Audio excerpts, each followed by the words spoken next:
that punch that he caught me with right there, like a straight right. I'm like, oh, that's the punch he hit me with in my dreams. You saw it coming? How many times? Huh? How many times he hit you with that? Just once. No, because you said you could have fought Oh him yeah, 5 yeah. million times already. But that's where I like a lot of times when I saw that punch, it either laid me out or it put me in trouble. But once he hit me, and I knew that, and since I saw it plenty of times before, I guess it helped me take it better, you know. And I'm like, oh, that was the punch. That's the only one he's gonna get. Did you have like a sense of deja vu when he Yeah, hit you with it? Wow. definitely. That's amazing. That's unbelievable. Same thing with the grappling when he had the arm bar. I saw myself tapping. Then I'm like, wait, I already tapped before in my dream, man. I don't have to tap now. Is this a new thing that you've experienced, or has this been the case already? It's a new thing that I'm beginning to understand, because it happened all the time. I just didn't get what it was. I thought it was just me like having just dreams or deja vu. I never really affiliated with premonitions, but the more and more I started to study about this phenomenon, I understood that this was just a different route that I could have taken, and so I just chose not to take that route. Whether I chose not to or to take it, either way I was going to be right. Is there any more satisfaction in coming in on short notice and winning a fight like that?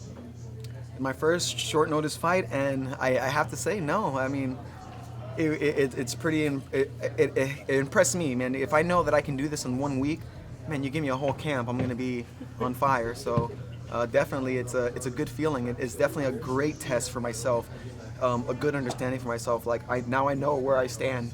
On 1 week notice or 6 weeks notice, I'm gonna be a hell of a fighter. How close were you to tapping?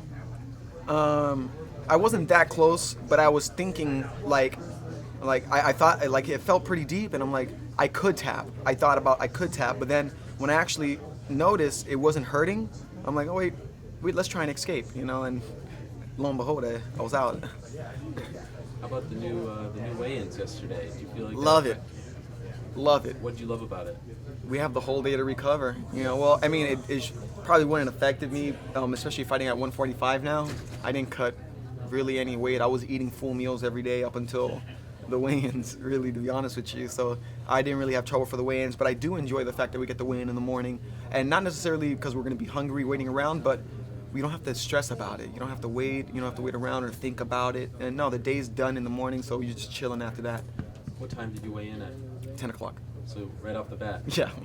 I think Cole was actually the first one. Yeah. To win. Were you right after him? No, I was asleep. Okay. So I woke up around like 9:45, and let's go down and weigh ourselves. And that's it. What did you make of having to do the whole weigh-in thing? 6 hours later. Get down, step on the scale. Like, did you think it was a little silly, or did you understand? I understand. Okay. I understand. It was fun. I felt like it creates better.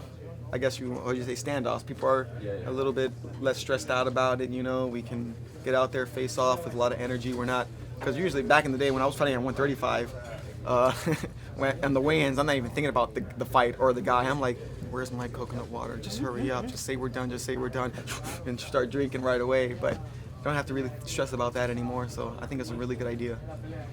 What was it like as someone who's about to fight, UFC, the biggest stage, the night before finding out that Muhammad Ali passed away? What did that do for you mentally or emotionally? Did it have any impact on you? Well, yeah, it did, but at the same time, I wasn't saddened. Some people's time is time to go, and you can't get sad about death. It's a part of life. One person dies, another one's born, and he had a great life, and his entire life was an inspiration. I model a lot of my movements behind Muhammad Ali and fighters like Sugar Ray Leonard.